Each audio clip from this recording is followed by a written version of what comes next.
ताई, जेव्हा आपण भेटलो होतो पॉडकास्ट शूट करायच्या आधी तुमच्या इथे, तर तेव्हा तुमच्या प्रत्येक रूममध्ये घरी आल्यानंतर महाअवतार बाबाजींचा फोटो मला दिसला. तर मग तुमचं आणि बाबाजींचं कसं कनेक्शन आहे, कुठून ते सुरू झालं? म्हणजे आपण एक जसं म्हणतो की जवळचा आत्मा आहे हा आपल्याला प्रोटेक्ट करतोय किंवा आपल्याशी बोलतोय, अशा ह्याच्यात ते त्यांचं माझं आहे ना. तो मी जेव्हा मोदी गणपती आणि ओंकारेश्वराला जायचे तेव्हा मी तिथं जप करायचे. तर मला जपातही माझ्या खांद्यावर 3 व्यक्ती बसलेल्या दिसायच्या आणि त्यांची रोजची सोळी पण वेगवेगळी बदललेली असायची. इतकं सूक्ष्मात दिसायचं. बर. आणि माझ्या पाठीकडनं मला दिसायचं.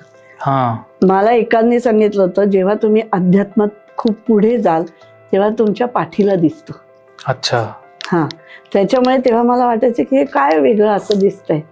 तर ते मला दिसायला लागल्यानंतर मी आळंदीला गेले.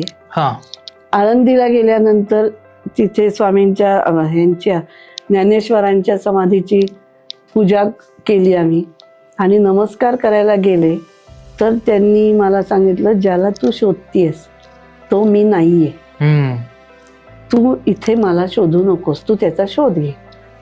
मग मी घरी आले, स्वामींना म्हणलं, स्वामी मला हा जो कोण तेजपुंज सत्पुरुष आहे तो कोण आहे, तो मला सांगा. तर त्यांनी सांगितलं की तुला रोहिणी सांगेल. तर थोड्याच वेळाने त्या रोहिणी कोंडवीकरचा मला मेसेज आला. तिने एक फोटो पाठवला होता. त्या फोटोत महाअवतार बाबा, म्हणजे ती म्हणली, हाच फोटो तुला दिसतो का? तर मी म्हटलं हो, हाच माणूस दिसतो. तर ती म्हणली, हे कोण आहे, हे कळलं का तुला? म्हटलं नाही, काय? तर ती म्हणली, महाअवतार बाबा आहेत, ते सगळ्यांना दिसत नाही, ते त्यांची माणसं ते स्वतः चूज करतात.